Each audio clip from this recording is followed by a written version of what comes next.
पूछें कि दुनिया की सबसे बड़ी दीवार कौन सी है, तो आप तपाक से कह दें कि चीन की दीवार। यकीनन यही सच है। लेकिन क्या आप जानते हैं कि भारत में भी एक ऐसी ही दीवार है जो करीब 83 किलोमीटर लंबी है, जिसके बारे में ज्यादा कोई जानता भी नहीं है।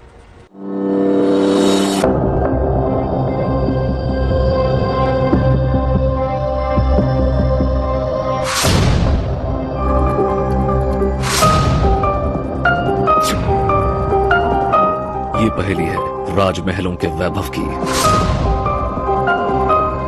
ये पहेली है महाराजाओं की लालसा की।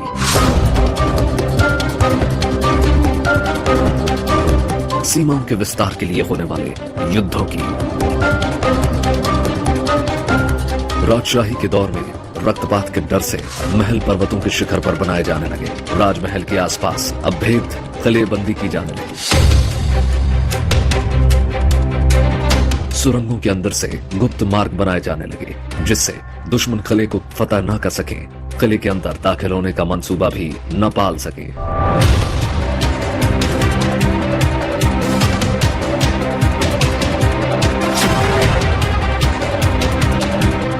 हम सभी जानते हैं कि चीन की दीवार का निर्माण 220 ईसा पूर्व चीन के पहले सम्राट किन शी हुआंग ने करवाया था, जिसका मकसद विदेशी हमलों से मिंग वंश को बचाना था। यह दीवार जो करीब 21,196 किलोमीटर लंबी है,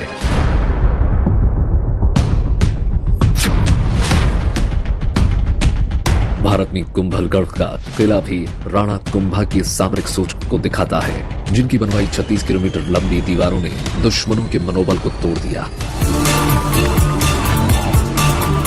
इतिहास कहता है कि कुंभलगढ़ के किले का निर्माण 1459 में हुआ, जिस पर विजय हासिल करने का ख्वाब संजोना मौत को दावत देना होता था।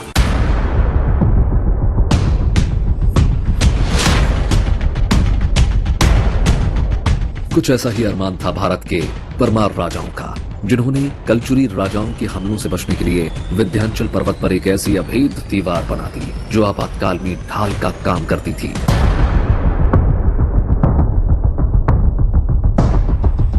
दावा किया जाता है कि मध्य प्रदेश के रायसेन के गोरखपुर में 83 किलोमीटर लंबी दीवार की मौजूदगी मिली है, जिसे 10वीं से 11वीं शताब्दी का बताया जा रहा है। दावा तो यहां तक किया जा रहा है कि भारत की सबसे लंबी दीवार ये हो सकती है।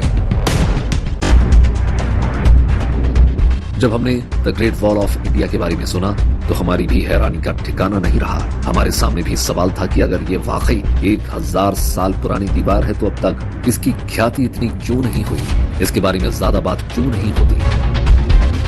क्या वाकई ये दीवार शत्रुओं के हमलों से महल और प्रजा को बचाने के लिए बनाई गई थी, या फिर ये महल सीमा निर्धारण के लिए निर्माण उसका हुआ था। तो यहाँ पे रायसेन वॉल के नाम से फेमस एक वॉल है जो काफ़ी एंशिएंट है। उसके स्कल्पचर मतलब उसको देखा और वो करीबन 80 किलोमीटर लंबी है। कुछ मंदिरों के अवशेष भी देखे और मंदिरों के अवशेष में एलिफेंट वहाँ थे और कुछ मूर्तियाँ भी थी। मैं भी और भी बोलूँगी लोगों को कि ये हिडन है, लोगों को इसके बारे में पता नहीं है। सो हम लोगों के द्वारा या किसी चीज़ के द्वारा लोगों को पता चले कि एमपी में भी ऐसी चीज़ है जो लोग उसको मतलब एक्सप्लोर कर सके। हमें बताया गया कि दीवार के आसपास कभी राजा मानसिंह का किला हुआ करता था। यहाँ किले और मंदिर के अवशेष जहाँ तहाँ आज भी बिखरे पड़े हैं। स्थानीय लोग दावा करते हैं कि यहाँ आज भी एक बड़ा प्लेटफॉर्म है जिसपे सीढ़ियां बनी हैं, परकोटा और महल के निशान बने हैं। हो सकता है कि किसी जमाने में कोई रॉयल पैलेस यहाँ की शोभा बढ़ाता हो। देखिए, ये स्पष्ट रूप से परमार शैली से बनी हुई है। सूर्य मंदिर, दुर्गा मंदिर, गणेश प्रतिमाएं, शिव की प्रतिमाएं, ये विशेषताएं हैं।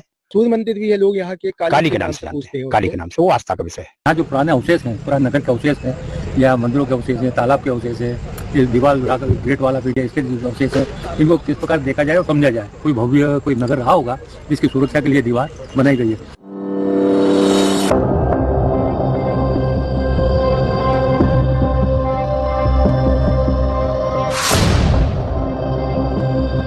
हम भी करीब 1000 साल पुरानी इस दीवार की पड़ताल करने के लिए मध्य प्रदेश के रायसेन से 100 किलोमीटर दूर उदयपुरा पहुंच गए, जहां के गोरखपुर में आज भी राजाओं के रणकौशल के सबूत मिलते हैं। कहते हैं कि ये दीवार गोरखपुर से बाड़ी के चौकीगढ़ के किले तक जाती है और मोघा डैम के पास आज भी ये दीवार पूरी तरह से सलामत दिखाई देती है, जो अपने वैभव की दास्तान सुनाती है।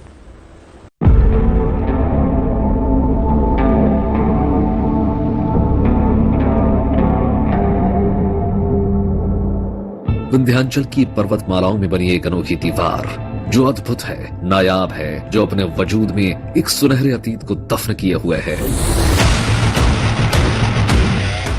ऐसे करके यहाँ से बाढ़ी चौकीगढ़ के चारों तक, गणेश पहाड़ी बापोली के पास, और यहाँ से मोघा डैम, गणेश पहाड़ी, और इसके बाद में सीधा चौकीगढ़ किला। तो ये लगभग 1300 किलोमीटर लंबी दीवार ये बाई रोड है, बाकी इसकी लंबाई ज्यादा है। रहने की निवास है, व्यवस्था है, निवास बराबर है, अवशेष है। आज मकान की नींव मिल रही है प्रत्यक्ष में, और जो दीवार रही है वो अपनी सीमा की सुरक्षा की व्यवस्था से बनाई है। आर्कियोलॉजिस्ट भी दावा करते हैं कि विंध्याचल पर्वत की पहाड़ियों पर इस दीवार को घने जंगलों के बीच 10वीं से 11वीं सदी में परमार कालीन राजाओं ने बनवाया होगा। कहते हैं कि परमार वंश के राजाओं ने यह दीवार अपने राज्य की सुरक्षा के लिए बनवाई थी। परमार और कलचुरी राजाओं में अनबन रहा करती थी, जिसके परिणति युद्ध के रूप में सामने आती थी। कलचुरी राजाओं के हमलों से बचने के लिए ही परमार राजाओं ने इतनी ऊंची दीवार बनाई जिससे दुश्मन राज्य की सीमाओं में दाखिल न हो सके।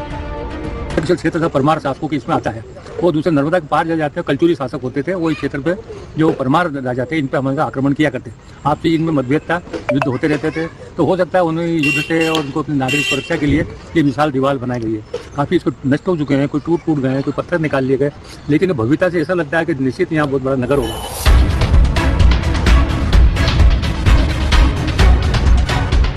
दावा किया जाता है कि 83 किलोमीटर लंबी यह दीवार कई जगह से टूटी हुई है, फिर भी इसकी ऊंचाई 15 से 18 फीट और चौड़ाई 10 से 15 फीट है। कहीं कहीं तो इसकी चौड़ाई 24 फीट तक बताई जाती है। इसके अवशेष हैं, हजारों मकानों की नींव बनी पड़ी है। अच्छा, ये पत्थरों को जोड़ा गया कौन से विधि से? इंटरलॉकिंग पद्धति है, इसमें चूना सीमेंट का कोई काम नहीं है। एक पत्थर में होल करके ऊपर मुंडी लगा के उसको सेट किया गया इंटरलॉकिंग पद्धति से। ये 15 से 18 फीट ऊंचाई और 18 से 24 फीट चौड़ाई की दीवार है।